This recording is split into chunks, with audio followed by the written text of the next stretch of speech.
મજબૂત હતા। એવું કહેવામાં આવતું કે અંગ્રેજોનો ક્યારે સૂર્યાસ્ત થતો નથી, એટલા બધા દેશમાં અંગ્રેજોનું શાસન છે।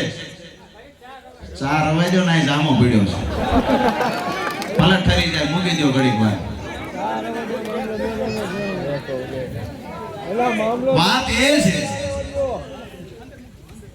કે અહીંયા આપણે પીડાઈએ છીએ।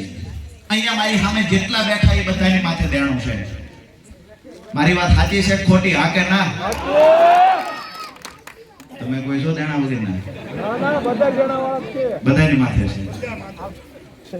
આખી જિંદગી કામ કરીએ, પશુપાલન નું કરીએ, ખેતી કરવી, તનતોડ મહેનત કરીએ, પરસેવો વાળીએ, અને તેમ છતાંય આપણા ઘરે દીકરી દીકરાનો પ્રસંગ આવે ત્યારે આપણું ઘરાણું બેનુએ ગીરવે મૂકવું પડે ને આ પીડા લઈને રાજુ કરપડા નીકળ્યો છે। આવનાર સમયમાં જે લોકોએ હું ગામડે ગામડે વિનંતી કરવા માટે આવ્યો છું કે આપણા પરિવારના ભાગલા કોણ પડાવે છે એને ઓળખવાનો સમય પાકી ગયો છે।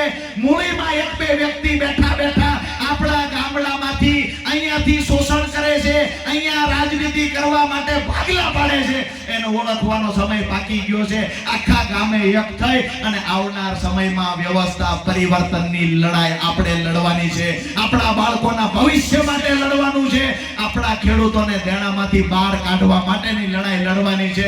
મેં સંકલ્પ કર્યો છે જ્યાં સુધી ખેડૂતો દેણામાંથી બહાર નહીં નીકળે તાવડી માના સાનિધ્યમાં, તાવડી માની સાક્ષીએ પ્રતિજ્ઞા કરું છું આજે ખાખરાળા ગામેથી, જ્યાં સુધી મારા ખેડૂતો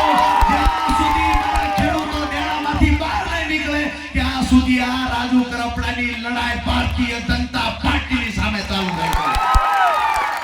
કોઈ એવું કહેતું હોય કે દેણામાંથી બહાર ન કાઢી શકાય એને કહીએ છીએ સિંચાઈનું પાણી ગામડે ગામડે પહોંચાડો, એમએસપી કાયદો લાવી અને ખેડૂતોને પૂરતા પાકના ભાવ અપાવો, અમારા ખેડૂતોને સારું શિક્ષણ મળે એવી વ્યવસ્થા કરો। 10 વર્ષની અંદર અમારો ખેડૂત દેણામાંથી બહાર છે। પીડા એ છે ખેડૂત અને મજદૂર દિવસે દિવસે દેવાદાર બનવો જોઈએ, પશુપાલક દેવાદાર બનવો જોઈએ। આ લોકો ક્યારેય દેણામાંથી બહાર ન આવે।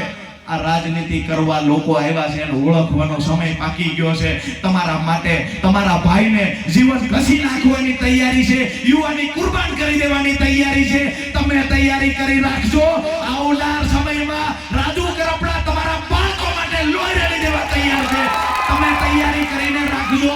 જે લોકો ભાગ પડાવવા આવે છે એને ઓળખી દેજો અને આ તમારો ભાઈ જ્યારે મેદાનમાં કૂદી પડે ત્યારે એકલો ન પડે ને જવાબદારી તમારા માથા પર આજે મૂકવા આવ્યો છું। જ્યારે પણ ચૂંટણી આવે ત્યારે 2 દિવસ પૂરતા દરેક ગામમાં આટો મારે, ઊભો આટો